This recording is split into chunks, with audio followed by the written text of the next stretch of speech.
Hello guys, this is me Prakash Khang and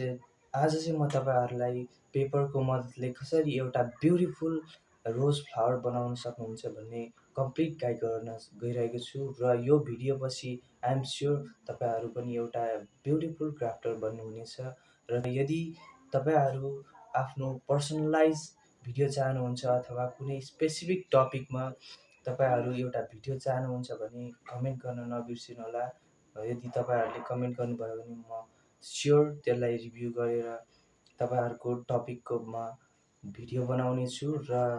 थप यस्तै आगामी भिडियोजको लागि मेरो च्यानल लाइक, सेयर र सब्स्क्राइब गरिदिनु होला। थ्यांक यू गाइज, तबसम्मको लागि टेक केयर, बाइ बाइ।